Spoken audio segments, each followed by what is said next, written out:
Bienvenue dans ce van tour.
Première partie, cet appareil qui permet de se laver les mains à l'arrière du camion. Je vous ferai une vidéo dédiée de ça, je ne vais pas vous le présenter tout de suite. Il y aura une vidéo qui sortira sur la chaîne dans quelques jours. Cette partie, c'est pour ranger les mèches. J'ai utilisé du tube IRL avec des attaches de tube IRL pour fixer les différentes mèches. J'ai plus qu'à les prendre. Et même les mèches qui sont très grandes, je peux me permettre de déclipser le tube, ensuite le remettre derrière. Ça, c'est juste un petit flacon de savon qui me restait avec le nettoyant pour les mains. C'est du produit pour le sol, pour nettoyer l'intérieur du camion avec cette chiffonnette. Petite impression 3D pour fixer le tout. Et ça tient bien. Ce petit bouton, vous vous demandez tout ce que c'est. Pour l'instant, c'est un prototype. J'ai installé des rubans LED ici. Et ça permet en fait d'allumer les boîtes pour pouvoir voir dans le camion ce qu'il y a dans chaque boîte. Donc, pour l'instant, c'est encore un prototype. C'est encore un peu à l'arrache. Le but, c'est de le faire sur toutes les étagères en dessous. Donc pour les étagères, une petite trappe à tirer. Et en fait, j'ai choisi de ranger ça comme ça. Donc cette étagère-là, c'est uniquement les disjoncteurs. Donc les interdifférentiels, tous les disjoncteurs que j'utilise. Ça, c'est les disjoncteurs et les choses un petit peu en vrac que j'utilise moins. Pour la rangée du dessous, on a tout ce qui est appareillage, des prises, des interrupteurs. Ça, c'est tout ce qui est griffes et vis. Et interrupteurs de jeu. On a un compartiment avec des boîtes, pour l'instant je ne sais pas encore ce que je vais mettre dedans. Et là c'est toute la partie appareillage que j'utilise moins, c'est du galerie de chez Hager. Et là on a tout l'appareillage qui est étanche, tout ce qui concerne en tout cas les micro-modules. Et là c'est tout ce qui est partie télé, donc antenne, testeur, tout ça. Vous vous demandez peut-être comment ça tient. C'est tout simple. Hop. J'ai imprimé, toujours en 3D, des petites pièces en plastique que j'ai fixées au plancher et qui permettent en fait tout simplement de venir se fixer là-dessous. On a juste à la mettre dessus et ça vient se clipser et ça bouge plus. Ici c'est tout ce qui est pack out, donc mes caisses à outils, même système de fixation que à côté. C'est des pièces qui sont imprimées en 3D que j'ai fixées sur les planches. Bon, là j'avais une petite longueur à rattraper pour qu'il puisse se verrouiller. Je ne vais pas vous le sortir, mais voilà, c'est le même principe que à l'entrée du camion. Ici je me suis fait un compartiment pour tout ce qui est longueur, parce que du coup j'ai pile poil 2 mètres entre ici et l'entrée du camion. Donc là, pareil, le système de basculement. Pour l'instant, je m'en sers pas trop au niveau de ce basculement parce que je fais tout charger par l'arrière.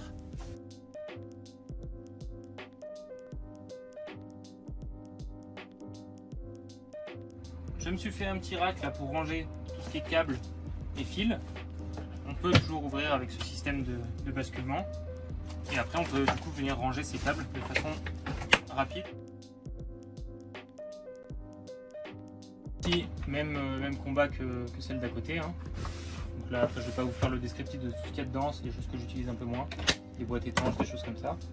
L'objectif, c'est aussi de mettre des lumières ici pour pouvoir y voir un peu mieux. Au-dessus, on a un petit compartiment qui est vide, que je me suis servi du coup pour glisser une aiguille ici. Et du coup, un niveau, pour l'instant c'est temporaire, je vais faire des fixations en 3D pour fixer le niveau sur une paroi, je ne sais pas encore laquelle. Je vous montrerai tout ça.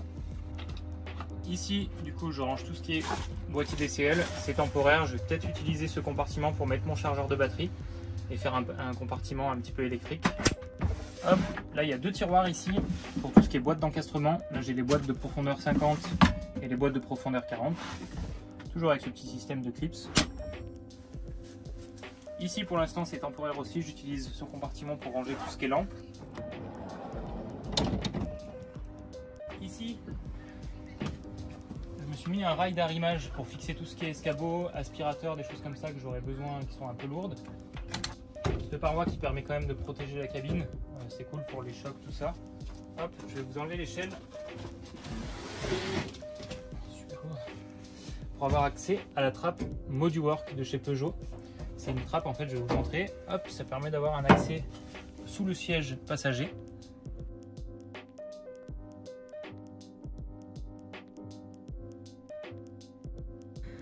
Pour la version de ce camion, c'est un Peugeot Expert standard, donc c'est pas le plus court, c'est pas le plus long. J'ai gardé un peu de polyvalence en termes de place à l'intérieur pour avoir les 2 mètres de chargement et pour pouvoir me garer quand même assez facilement mobile. C'est une finition asphalte, donc ça se voit aux garde-boue qui sont pas peints, en fait c'est les garde-boue qui sont en plastique, donc c'est la finition asphalte avec ces jantes aussi qui sont d'origine. Pour ce qui est des finitions, je vais vous les présenter après. Je vais d'abord vous annoncer que c'est un Peugeot Expert électrique.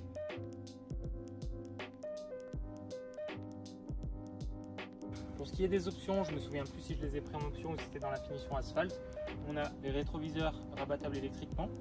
On a la clé main libre parce que je trouvais ça aberrant d'avoir une clé à mettre dans une version électrique d'une voiture ou d'un camion. Il suffit d'avoir la clé dans la porte. Il suffit d'avoir la clé dans la poche pour pouvoir ouvrir le camion. Et pour la fermeture, il suffit d'appuyer sur cette petite partie avec les 2 traits et le camion se ferme tout seul. Petite astuce, le fait de rester, je vais le fermer, le fait de rester appuyé sur la poignée, ça permet aussi de verrouiller la fenêtre. La même astuce est faisable aussi avec la clé. Il suffit de rester appuyé sur le bouton verrouillé et la vitre se ferme. J'ai une dernière astuce pour vous. Vous voyez ce petit rebord de la vitre là, qui fait très mal au bras dès qu'on est posé comme ça. Il suffit de faire 4 appuis sur ce bouton et la vitre descend à fond. Je ne sais pas à quoi ça sert, mais c'est beaucoup plus pratique comme ça. Comme compteur sur une électrique, donc il y a le simple compteur de vitesse, un compteur de consommation de la clim. Vous allez voir, je vais vous mettre la clim à fond. Vous allez voir que l'aiguille elle monte. Ça sera surtout visible en hiver, je pense. Un compteur qui indique le pourcentage de la batterie. Je trouve ça super nul qu'il ne l'ait pas mis sur l'écran numérique parce que c'est quand même pas très fiable de voir une aiguille comme ça pour un pourcentage. Voilà, dès qu'on arrive vers le bas, on ne sait pas vraiment combien on a encore de batterie. Mais on peut voir du coup au niveau de l'autonomie ce qui nous reste à ce niveau-là. Là, du coup, on a un indicateur de consommation. Dès qu'on est en descente ou qu'on freine, on est en charge, donc la batterie vient être chargée. Dans cette partie, c'est la partie qui consomme le moins d'électricité. Et la partie power, c'est quand on est en montée ou qu'on passe le véhicule en mode power. Donc on a un peu plus de patates, il est un peu plus réactif sur les accélérations. Donc on a 3 modes, le mode power, le mode normal qui se met automatiquement dès qu'on démarre le camion, et un mode éco qui va venir limiter la consommation de la clim et l'efficacité ainsi que les accélérations. Pour ce qui est de la boîte de vitesse, on a déjà la présence d'un super stylo Tom électricité. On a du coup le sélecteur qui permet de sélectionner le mode power, normal ou éco. Et du coup, on a le même système que sur une boîte automatique. Donc là, on est en mode parking. On va passer du coup en mode D pour drive. On a aussi un point mort qui est pour moi pas très utile sur un électrique. Et du coup, la marche arrière avec le mode R, return. On a du coup une vue ici avec la caméra de recul qui va nous permettre de visualiser l'environnement extérieur au véhicule une fois qu'on a reculé. Ça va nous permettre de faire une petite vue à 360. Donc là, on a la vue standard qui va permettre de s'adapter en fonction de la rotation du volant. Mais on a aussi une autre vue, la vue zoom, qui va permettre de voir exactement ce qui se passe à l'arrière du véhicule. Donc ça, c'est pratique si on a un trottoir ou des choses comme ça. Et une autre vue qui s'appelle la vue à 180 qui va permettre d'élargir le champ de vision et de vraiment voir la sortie d'une intersection ou d'une place de parking s'il n'y a personne qui arrive sur les côtés. Pour la boîte de vitesse, on a aussi ce mode B. Je ne sais pas ce que ça veut dire en anglais, je vous le mettrai en sous-titre si jamais je trouve. C'est un mode qui permet de récupérer en fait beaucoup plus d'énergie quand on est dans une descente ou lors des phases de freinage.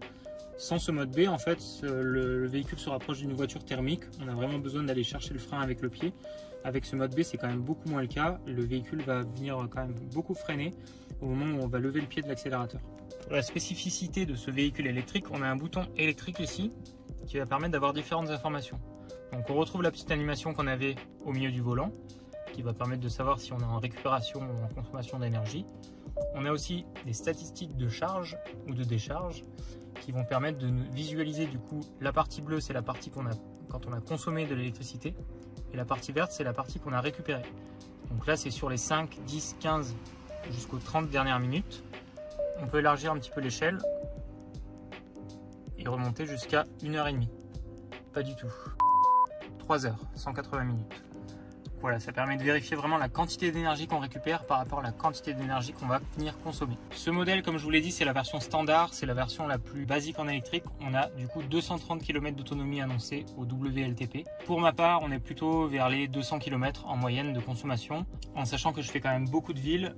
Quelquefois, je monte un petit peu en hauteur parce que je suis à Grenoble, donc il y a quand même pas mal de relief aux alentours. Donc voilà, la moyenne pour l'instant, je suis sur 200 km. Je vous tiendrai au courant sur les différents réseaux si jamais ça bouge. Au niveau des rangements, c'est un gros point positif sur ce Peugeot Expert, c'est que on a vraiment énormément de rangements.